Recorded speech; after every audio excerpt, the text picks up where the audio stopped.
Hello and welcome to this episode of the Event Manager Podcast, the podcast for curious event professionals who want to stay ahead of the game.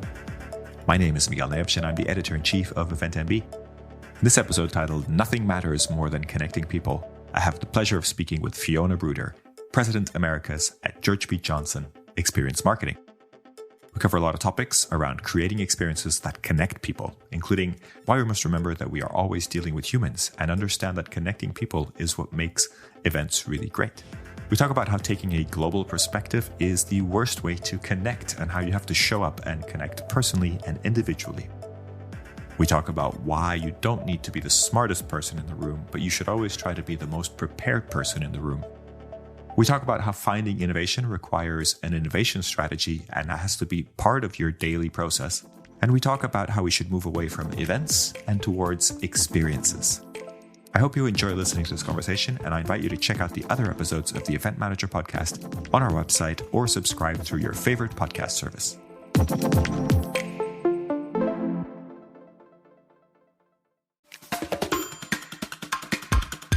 Hello and welcome to the Event Manager Podcast. I am delighted to be joined on this episode by Fiona Bruder, the President Americas at GPJ, or George B. Johnson Experience Marketing. Welcome, Fiona. Thank you for joining us today. Thanks so much. Really excited to be here. Fiona, we met recently. You were a guest at one of our events, and it was really interesting to hear your insight. But I'd love to have you do a short introduction about who you are, and maybe if you could start by when you kind of first came into contact with the event industry. I don't know if you have a kind of exact recollection of kind of your awareness of the event industry, and then kind of take us to where you are today. First of all, I love that question because it was that moment of time. I'm a big believer, I think, as an individual, you have to put yourself out into different experiences. And I'm a big believer in learning. And I was brought up by working parents. So back in the day, both parents working, and they really believed we had to give back. So we always did a lot of volunteer work. And I was volunteering doing English as a second language. And I was teaching Spanish-speaking individuals to study for the citizenship test. And during the training session, I had brought all sorts of techniques and modules about how I was going to engage in this experience. And at the end of the meeting, which unbeknownst to me, I probably had taken over, a woman came up to me. She's like, "Do you have a job?" And I had just graduated graduate school. And I said, "No, I'm actually interviewing." And her father hired me the next day in the event business. Never thought about being in events, probably didn't even know what it was, but it merged two things I've always really been passionate and inquisitive about, which is learning and human engagement. And I fell into it, I think, in some ways. You fell into it probably faster than most people fall into it, right? Yes. Usually people have some sort of other career and jump in. And Absolutely. So then take us through the journey to where you are today. I know you've been with GPJ for a long time, but was it all the way through with GPJ? No. I actually started in a company back in the day, which was like a trade show producer and a publication. So they had a magazine and then a trade show supporting it. And I was the conference manager and worked there for many years, kind of getting to understand the industry. And then I went brand side. So I worked for IBM for several years in their corporate events department. And then when George B. Johnson was awarded the AOR with IBM, we felt it was better for me to be on the agency side and help build out the global model. So spent a good amount of my time at George B. Johnson doing that before I transitioned into broader management positions. All right. So a very interesting career on the agency and then kind of the corporate side for sure. Yes. Yes. When you explain to people that aren't in the industry what you do, what do you tell them? Oh, you could probably ask my dad that question. For 20 years, he didn't know. But I think I've summed it down to probably what I'm most passionate about. It's like we create brand experiences. People understand what brands are in terms of what they engage with as human beings. And I always tell people, like, we're trying to take the attributes of a brand and make it relatable to their customer, right? That's what we do. But instead of doing it in advertising, we're doing it in events. That resonates for people. They can get it. And normally I give a consumer brand example versus a tech or one of those other things. And then people really understand it. And I think in the last few years, with what's happened with the pandemic and us having to create virtual experiences, people are seeing that more. And now they get it, right? So a little bit more. My family, actually, the first time they truly got it was when we did the a Gulfstream launch for a new plane, and they were watching it on YouTube. And then, of course, I had the coolest job in the world because we got to do that. Okay, that sounds like a lot of fun.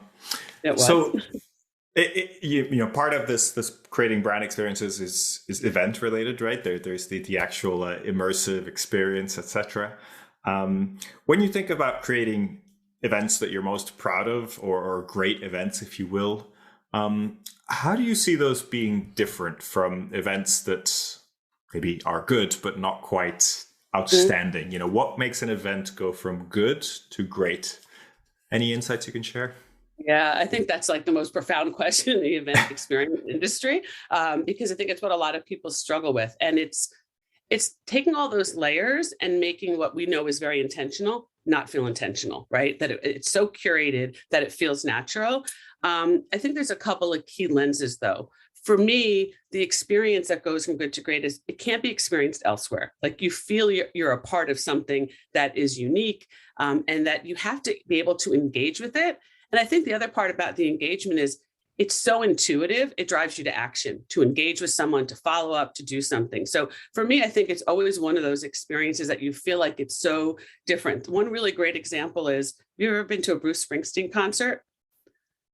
Unfortunately not, but Okay. There's other You might have musicians. to go. You might have to go. I'm a big believer in music and concert because music connects people emotionally, right? And it doesn't matter what your genre is, but it connects you.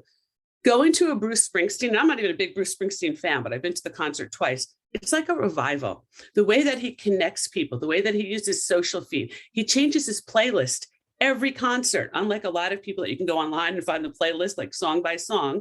And it's so customized to his audience. You feel like it's one-to-one versus one to the 12,000 people that are standing there. That to me is what makes it unique, like really understanding how to connect with people and giving them multiple ways of doing it. I think that's the other lens. A lot of experiences that are good, it's like one-way communication. You want to create something that's great, you have to create multiple opportunities for people to engage how they want to, not how you want to create it. And I think that's a different shift in looking at it. I think they're great insights there, and I think, like you said, that's kind of a big question. You, I know you're very passionate about human engagement. Why are you so passionate about human engagement? And you've sort of answered part of this already, but also, how do you use that in your work? How are you able to kind of take that passion and kind of put it in your work? Sure. Great question. And it's a journey, right? Like anything in life, like it takes practice. And I don't think I'm an expert in it, but I had found, people are complex and we do things in layers, right? My view of everything is everything's in layers, right? Like you have to peel things back to really get to the core of it. And I think the way that I express that or how I show up in my understanding of that is I listen a lot more than I speak. And that's not the way I started my career. I felt like I was always trying to have to justify what I had to say. And I think it's a very basic skill, but a lot of people don't do it. I ask a ton of questions. It's disarming sometimes to people, but I share with them. I'm going to ask a lot of questions because I actually want to understand. And that ability to tell someone you want to know where they're coming from is really core. I think the other one for me is, and this is the layer part, I try to think about different ways to engage with people. Like not everyone consumes information the same way. We see that in our events, but I'm leading a company, right, with people in different offices all over the United States. And I'm trying to think about different ways to communicate so the message resonates with them. So I think for me, it's really important just to really remember you're always talking to a person. I'm not writing, I sent out an all hands yesterday communication. I must have reread it 12 times because I was thinking about different people to make sure that the message would hit with them. And honestly, for me, it's made me more approachable as a leader. People trust me more because they feel I'm listening to them. And I think it's such an important thing, especially in this world for leaders, to really be their authentic selves. And I think sometimes we have to just pause and listen a whole hell of a lot more than we speak. Thank you for that. I noticed in your bio, or from what I could see, you are now President Americas, but that includes North and South America. All right. Correct. So tell me a little bit about how you need to take different approaches depending on North and South America, and maybe you don't. But you were talking about how you need to focus on the individual. How does that sort of difference in culture really impact the work that you do and kind of impact everything else around it? It's a great question. I think it is aligned to that ability to talk to people as individuals and hear where their needs coming from. But the majority of my career at George P. Johnson, I was in a global role. So I was working with, offices all over the world. And what we would found is that idea that you're global and you're going to land in a country and kind of give them direction is the easiest way for everyone to disconnect from you.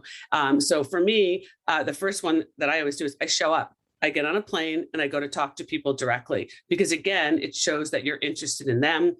I also ask a lot of questions about culture because culturally, how we show up in experiences is different. And it's little things. The timing of an event might be different in Sao Paulo than you'd have it sitting in New York, right? Culturally, meals would be very different. So it's those sort of things. And I think you have to take the time to understand that. So, overarching how people engage in the components of an event don't change, but the alignment to the cultural aspects in each country is completely different. And I think, again, when you listen, you pick up on that really quickly. And we've been able to grow our business because of that, right? That understanding. And our leadership takes the time to really understand each of the different offices and their cultures. I think that's great advice. And being Portuguese, having done part of my career in the UK and now living in Denmark and working a lot with the US, I see a lot of those differences. And I don't always know how to address those. Sometimes I get it wrong. And sometimes, I think your point you made about showing up as the global leader is kind of the wrong way to go about it. That's I don't think people local or in a small section of the business necessarily. Right. That doesn't impress people, or it may impress people, but it doesn't help you get the message title across. Might impress people, but it doesn't help because at the end of the day, where's the event taking place? Locally. It's a local experience with a local audience. So there might be brand components that are global and have to be consistent, but how they come to life in that experience, it's always, we have an affectionate term called glocal. Right. And we literally have merged the two to say you take components of both. And we use that all the time now in working with our clients and reminding them as well. It's really important that you have to see the value in both sides, what global provides and what the local team needs, and bringing them together. Fascinating. I'm a big believer in learning from mistakes and from things that don't quite go right. And I'm going to put you on the spot a bit, but do you have any examples of times when maybe you didn't get that quite right that you could share with us and say, hey, maybe we could have handled this a little bit better, and this is probably what I would have done today? Oh, well, I have probably a long list. If we have a couple of hours, I could probably go through it. Look, I'm a big believer in the only way to learn and grow is to fail. Like I was raised that way. I've taught my children that. But the one, again, because it was so profound for me, it was years ago, and I was a conference producer. So I was doing a main stage keynote. And I will be honest, it was like well before the days that you showed up with a memory key and stuck it in a computer. And the speaker showed up with the wrong presentation. And there was 2,000 people in the room, and I had no backup plan. And I mean, no backup plan. And the CEO, when I was nowhere, I was a conference manager, was in the audience screaming at me about what we were going to do. And I had no plan. The only saving grace is that the presenter was very fluid, and I was able to talk to him, and he was able to give a presentation without slides, which is not good in a keynote presentation. But I walked away from that meeting saying, I will always be the most prepared person in every meeting I ever go to. And I think you have to feel that pain and that like all the eyes stare, because everyone was coming into the room at the time and all those eyes staring on you. So the way it comes to life at George P. Johnson, and I'm sure other companies do this, but we do 30, 60, and 90-day audits for every large project to the executive team. So we can all poke holes and talk about what's a contingency plan, especially now, right? In a pandemic, what happens if this happens? What happens if that happens? So for me, I think it always struck me to be, you don't have to be the smartest person in the room, because I don't believe in that. You have to be the most prepared. And I think that lesson stuck with me. And I was in my early 20s when that happened. So it's really been a driving force for me throughout my career. And so do you, every time anybody kind of has to present something, does it sort of trigger something in your mind, kind of like, let me make sure that there's a backup like horror, like absolute horror. But you know what I do? I ask those questions. What would you do if the electricity went out? What would you do if this? What would you do if the speaker doesn't show up? Like that for me, it's why I always probe questions, because you have to be more prepared. Because I will tell you, you can do everything flawlessly in an event, and one little blip, that's all people remember, right? Everything else can be perfect. It's the blip. But if there's a blip and you recover, right? That is what people always remember, and how you were prepared, and the plan that you had. And I think that's been super important in my career and in challenging the people at GPJ and our team. And we come every experience. That's what our team does. It's amazing. So. Absolutely.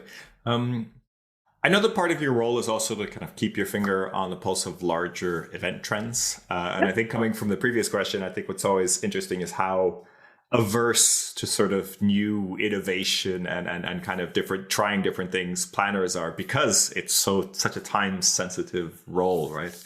But how do you do that as part of your role? And are there any kind of specific ways that you look at the market and what's happening to kind of pick up on those trends and things that you can use internally?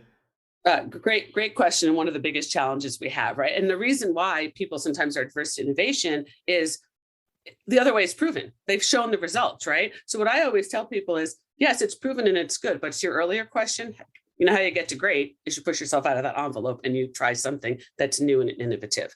So for us, we're always thinking about what's ahead. And I think we talked about this in one of our last discussions. When the pandemic hit, we instantly executed 200 virtual events because we'd already been investing in digital, right? We've been investing in broadcast because we knew that was the next way. When you're creating a digital experience, it was all about quality, TV level quality, and therefore we were investing in broadcast. The way we do it is we have a huge strategy practice. I am a believer that strategy starts everything, right? And there's a thread that comes to life, because when you have a strategic plan and a point of view, it's something you hold up, and all decisions get aligned to that versus emotional things or different things that come up in the planning. So we partner with our strategy practice and really give them space to go out. During the pandemic, we created weekly innovation newsletters for our clients to talk about everything that was happening in the industry. And it caused us to create all new opportunities and service offerings within the agency. But I think the other one, I want to bridge something that goes to our earlier discussion. We're not just looking at event trends. Our team goes and studies concerts, museums, festivals, pop-up experiences, right? Things where people engage. What are the triggers for that to happen? Because that's where a lot of the trends come, not from what was the biggest event that just happened, right? So thinking about a lot of consumer experiences and how people leverage those are really important. Like, I'm in New York and there's a new thing called Secret New York. And they're creating all these amazing pop-up experiences all throughout the city that you can, experience something in a different way. So I think it's both sides. I think our strategy practice looks at the event industry, but then they look at the broader market for different types of experiences and learn from those as well. Brilliant. I like that. Coming from outside inwards, I think is really important. We've had quite a few guests kind of mention that, but it's always interesting to understand when there is actually a process around that. It's not just sort of expecting people to see things and kind of link it to the to their work, but actually kind of put that as part of the That's right. process. And actually, the way to get that gap that you were talking about, where sometimes it's the event and how do you drive the innovation, a lot of times we don't show the example of for that individual event. We talk about, think about yourself as a consumer. What would trigger you? And we show an example that's like that. And all of a sudden, it opens up a different lens. It's really interesting. You have to show examples that are not in the field or the industry that you're currently talking about. And I think that drives a deeper knowledge.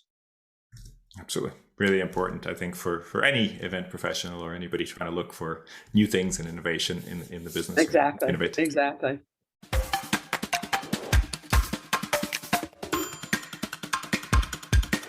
Now, I know you're a dedicated ally to the House of GPJ, the company's LGBTQ plus employee resource group. Tell me a little bit about your role there, and how do you. I think what I always like to kind of inquire about is where do you think the things that you've worked on have had the most impact? Because I've heard a lot of stories internally of DEI initiatives that happen, but then it's hard to see those things actually have an impact. Yeah. Could you kind of get into the nitty gritty of the impact that initiative has? Sure. So first of all, this is probably if you'd asked me in the last 2 years where I got the most.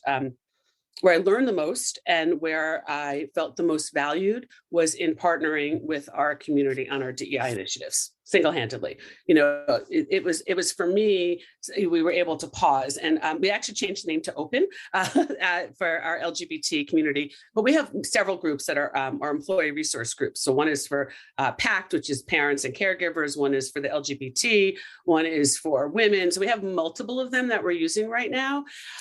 Look at the way you take the pulse is you honestly say you don't know enough. And that's what I had to do. I had to walk into a lot of conversations and say, I don't know enough about people of color and the challenges they've had. I don't know enough about the LGBT community because I don't happen to be gay, right? But what I needed to do was to understand it from their lens.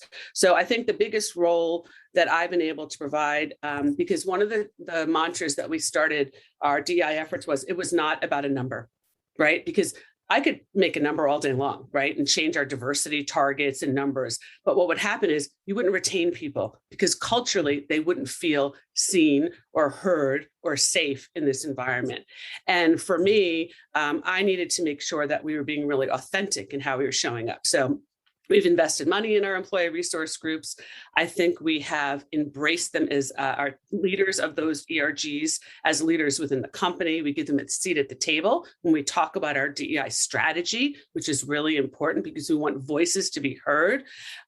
We also are doing a lot of programming. So our LGBT community this year, forgive me, it'll be our third or fourth year. In June, we will have a program called Project Pride. And it's a company-wide program that people come together and we celebrate the LGBTQ plus allies in that community. So for us, it's about education, programming, but most importantly, space. And I think the people that have probably been seen as allies to those that need to see them are those that were willing to say, I don't know enough, and lean in and learn. And I think that's the only way to really drive change. And I think it's something I am proud of because the feedback from the team is they do feel heard.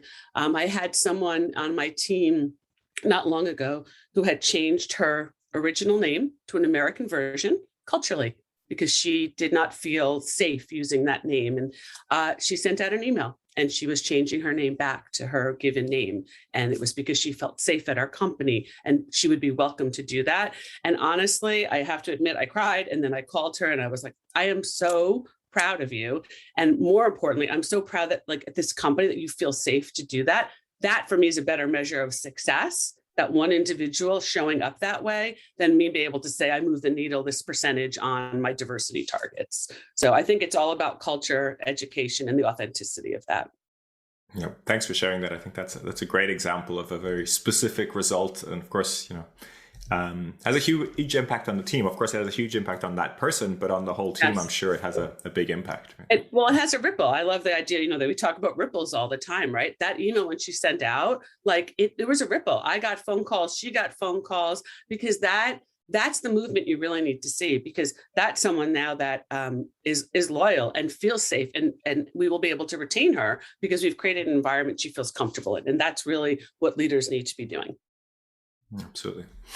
I know that your work in this area also extends outside of GPJ. I believe you have some experience with Girls Inc., if I'm not mistaken, where you help kind of girls have opportunities in business and in life. Can you tell us a little bit about that and what are you most proud of in that work? Sure. So I'm the board chair for Girls Inc. Westchester, which is a local chapter of this 150-year-old organization. And I came across it when actually a client of mine was being honored as an honoree. I've always been passionate about empowering girls and women, probably because I was raised in a family that my mom and dad were completely equal, right? My mom was a nurse, my dad was a teacher, but everything in life was equal. And I didn't know that there was hierarchy growing up, like in by gender in certain families or in business, because I didn't experience that. They were complete equals, and to this day, they still are. So for me, being empowering and creating conditions for girls to have what I had has always been a passion of mine. So I joined this organization after attending one of the galas that my client was at, and I was astounded by the impact they're able to have. So Girls Inc. is a girls-only program. It's research-based, so all the programming is done on research-based things around strong, smart, and bold, and attributes we create about STEM, healthy relationships, and those sort of things. But I think the only way to stay committed to something is to really see the impact. And before the pandemic, about 3 years ago, we were preparing for the gala and we wanted the girls to present and they were so nervous. So actually a few of my strategists from George P. Johnson, we went and met with them and we helped them create their personal stories. And we talked to them about a narrative arc and how in writing you have to tell your story in a way to engage your audience. And then we train them in TED style presentations, how to do that in a way that you can engage your audience. And 3 of them came and spoke about their experiences. One of them talked about her learning disability and how she used to be bullied relentlessly at school. And she felt safe doing that because we helped her kind of process that. And at the end of her presentation, Miguel, she got a standing ovation from the 500 people in the room. And I remember the first thing I said to her when she came off the stage is, whenever you doubt yourself, you remember this moment for the rest of your life, because that's how empowering it is. And the confidence that they got and how you can see with the right conditions, you can tap into people's confidence and provide that opportunity. I will be involved in this organization for as long as they'll have me because it is so powerful. And these girls are going on to college now at a higher rate and into different careers. And I think we have to, as leaders, provide opportunities for people to untap, their full potential. And it sounds like there's a lot of like a big link from that kind of work to event work and to brand experience work. Absolutely. Do you draw parallels and do you draw feelings and emotions and kind of situations that you can create into your brand experiences and events? Absolutely, because it goes to the start of our conversations. We're still dealing with humans and everything that we do. Another parallel I'll make, and this is not like a deep statement, but I'm a parent of 3 teenagers. And a few years ago, working mom, was stressed a lot. And I felt like, wow, I'm not like in the right zone for my kids. So I took a mindfulness and parenting class, mostly so I would stop yelling, which I think was the main strategy I was trying to get to. But every technique I learned in that mindfulness class, I apply in my business life. Because the basic tenet of mindfulness is you're not supposed to react to what another person's doing, right? Or you're supposed to understand why they're reacting in a particular way and how you respond to it. And it's been profound for me, right? That I've been able to take these techniques I thought I was looking at as a parent and apply it into my business life. So I think everything is a lesson like that. And I think the girls program as well, because I'm seeing what techniques are resonating with them. And I apply them in meetings, I apply them in training, I work with my talent and culture on those things as well. So I'm a big believer that your personal and professional lives are completely melded together. And I embrace that because I think there's so much learning from both. In the same way, I'm not a big believer B2B experiences are totally different than B2C, right? Everyone always talks about that. I think that's nonsense. At the core, you're creating something, right? How you do it might be different, but the outcome you're getting to is exactly the same. Yeah, I totally agree with you there. Human to human experiences, it's better than B2B or B2C. Absolutely. Absolutely. So going back to the industry for a bit, challenges facing the industry. Obviously, we've just, we're hopefully on the way out of a 2-year COVID pandemic. There's a lot of challenges connected to that. But maybe stepping aside from the obvious financial, staffing, and maybe technological challenges, or even, including technological challenges, are there any kind of things that you see up ahead that maybe the industry hasn't really kind of clocked onto yet and kind of like, oh, wait, this might actually be a big issue and we're not really dealing with this yet? Yeah. So the first answer is it's all the things that you said, right? It's resources, it's time, it's supply chain, whatever things we're talking about now. I think the thing that I would be most mindful about when we're talking to our clients is not going back to the way that it was, right? Because I think people and experiences fall into buckets. And I think that those that took the time to understand that, look, one of the things I would love to see is the word event go away. I'm a big believer in everything's an experience, right? The word event is too defining for me. That's why GPJ, we're an experiential marketing agency. We always have been. What I've found in the last 2 years is that's actually become understood. That for me is a profound thing that happened during the pandemic. I do think that that's leapfrog, people understanding the broader sense of experience. So I think the biggest risk is to try to go back to, this is how a trade show happened. This is what we did in conferences, like that sort of model, because the world has changed too much for that to actually work effectively. It'll be okay, but it goes back to good, not great, what you were talking about before. So Do I know what the next thing is? I'm not sure. But in the same way I knew it was broadcast, right? We invested a lot in gaming. There's a lot to be learned in gaming right now and how that plays into the experience we have. So I think we have to keep looking at the trends. But I think the biggest thing is to make sure we don't go back to the way it was, because the systems, as you said, the tools, the processes are the biggest things. And the other one, and I get asked this by clients all the time, like, what's the next big technology? And my attitude is, I don't care, because at the end of the day, it'll be a short-term thing, right? You always have to be on top of the technology. I'm not the place. We're invested heavily in digital. I think it's so profound. It's a thread. It's always going to be there. But when clients talk about, like, should we buy this or invest in this? I always tell people be really mindful, because a lot of the technologies, like, they come and go, right? The thread is you need both physical, digital, and hybrid. I think that's here to stay. What levers you use are going to change based on your needs and what's happening in the industry. It's not a perfect answer, because I don't know. I think you have to be in it at the same time and see where it's going. The one thing I think we have to be better at as an industry is data. That for me is something I think is untapped. And I think data and analytics is going to be a big thing in experiential, because I think one thing people have walked away is results are down because live experiences are down, right? Now, how do you bring them back and really use data to create the experiences that are going to drive success? Not a perfect answer, but I think it's kind of where I'm leaning. It's it's a tough question. I'm always asking those questions of, where do you see the future and what's different to what other people are expecting.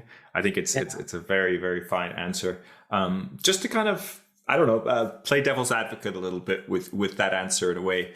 I can see very much the events to experiences, but I also see an event industry that's heavily reliant on events and understanding how events work, and big hotels, big convention centers, big companies that know how to do things in a certain way. And if you start talking about experiences and that may not mean an event, that makes a lot of people very nervous, right? Because it's like, what do you mean you're not doing this big event that you used to do or something like that? Is there, I think it's a bit fatalist in a sense. Like, I don't know if there's any way to solve it, but what would you say to those people to maybe try to push them into thinking a bit laterally and kind of considering different opportunities? Well, I think you should start with the data and the insights, right? So look, I mean, some people will always go to big conferences and big trade shows and those sort of things. But I would talk about, like, the impact of the pandemic. Are people going to get on a plane and go away for 10 days like they used to? Probably not. And I think time is going to be the biggest constraint that we're seeing, because people are so used to getting everything on their computer at a moment of time. I don't think that's the right experience, but that's what was happening. So I think, Miguel, one of the things that we've been talking a lot about is different types of experiences, like those that are episodic, right? Those that just show up or in front of you and pop up an experience and they're there for a few days and they move on. I think those are the things that are what we have to do more of, right? Because we have to bring the experience to the consumer or the audience. I think that's going to be a lot of our clients. We're talking to them about that as well. How do you do that? But the other one that you touched on, the event's just not about the physical piece. It's about social, right? It's about all those digital, it's about all those other components. And it's just the moment in time is the event experience. And I think we have to think about that. But I think short, smaller, brought to you kind of pop-up experiences, and we're going to be seeing a lot of testing in the space. The big venue thing, it's a comfort, right? Like you just talked about, and people are used to doing that. But even within those experiences, I think what we're going to see is the venues and the hotels get challenged differently. I'm not looking for that traditional experience. I'm looking to create something differently, even if I'm in this venue. And how do we make the venue something that can be anything we want it to be? And that's going to be a challenge. I mean, one of the biggest things we always talk about is, okay, you go into this big ballroom and that hideous rug in every hotel that you've ever been in, right? It ruins the experience. It's like a little thing, but it comes up in every meeting I ever go to. How do we change some of that? So I think you're going to see some brands lean in really differently. And you're going to see some brands want to be, comfortable with what they do. And I think you have to know your audience well enough to know who's the one that's going to leapfrog to the next thing. Very interesting. You've talked a little bit about this already, but I wanted to maybe pick on it a little bit more. What do you see in the industry that you'd like to see change?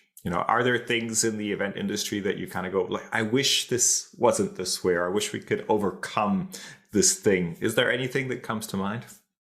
Well, the first one is killing off the word event, like I had talked about, and doing experiences. I think that the one for me is the annual nature of what we do, right? We had an event in January, we're going to always have an event in January, or it's the same, that kind of the planning is sort of ritual, like in how it happens. That's something I'd love to see change. And, a lot of times when you start having conversations, okay, it's like, okay, but why did we choose that location?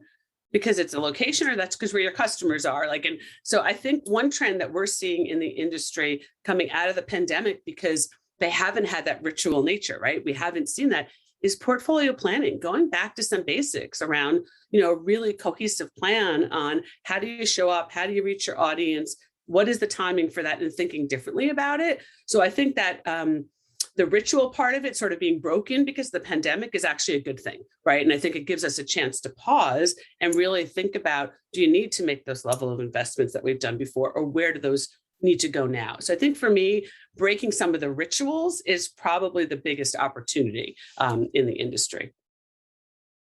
I like that. I think sacred cows and all that, but also just trying to be very objective about things like if it doesn't have to be like this, why does it have to be like this? Right. And that goes to the point I made earlier about having a strategic, point of view. We have a methodology we use sometimes called strategic experience mapping. And there's a very basic tenet. It's like feel, think, know, and do, right? What do people feel? What do they need to think to move to action? What do you need to do and tell them?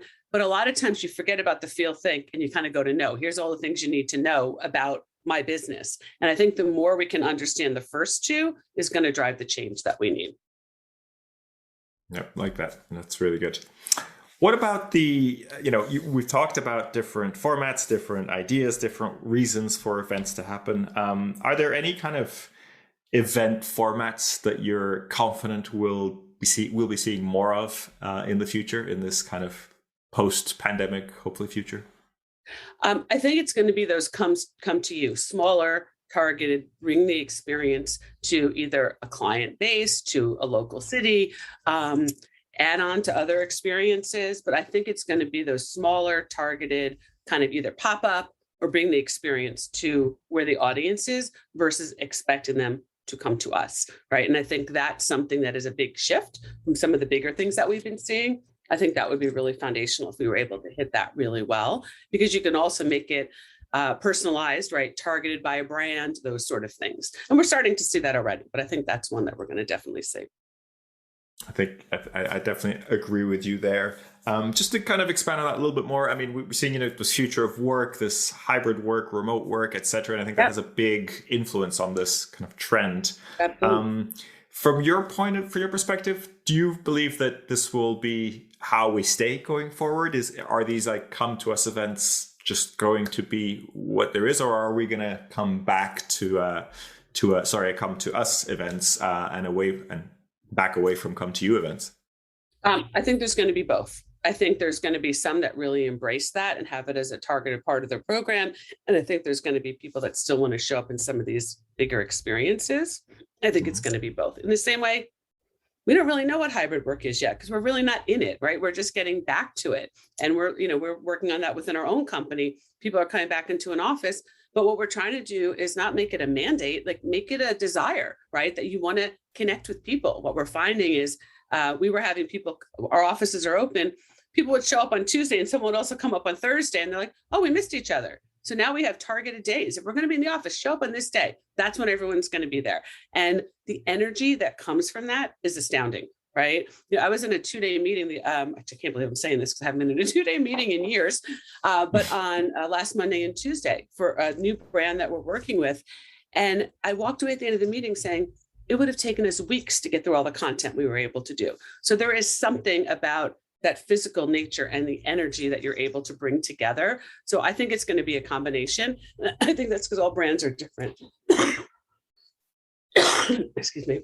It is funny because, I mean, as event people, we should know this should be natural to us, right? But we're still discovering how that energy and how that kind of working remotely and hybrid kind of comes together.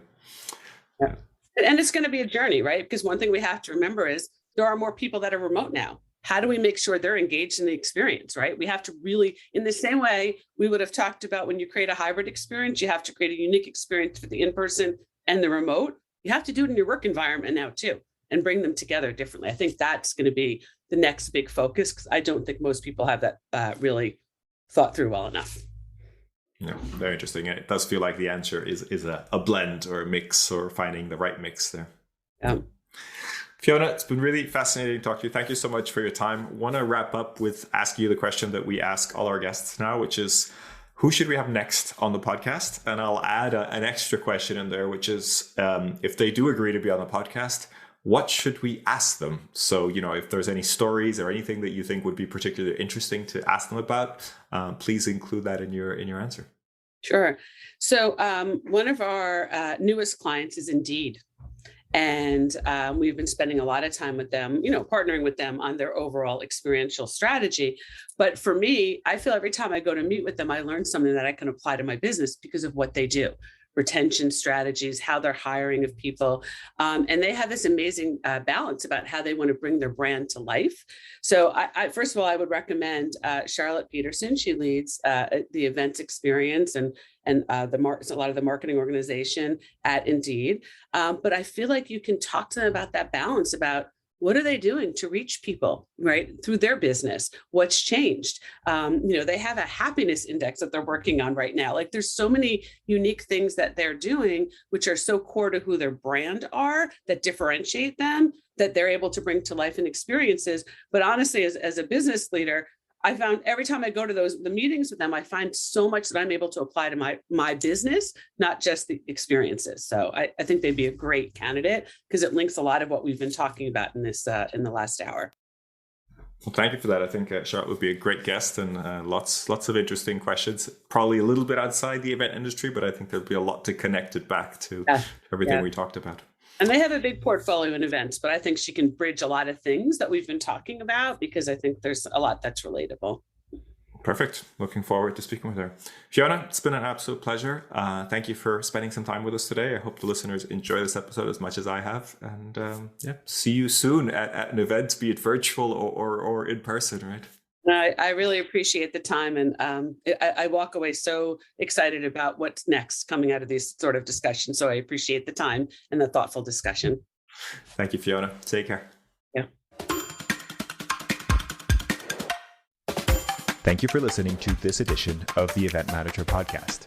Please subscribe and rate the podcast wherever you get your podcasts. For the latest news and the best articles on technology and innovation in the event industry, head over to eventmb.com.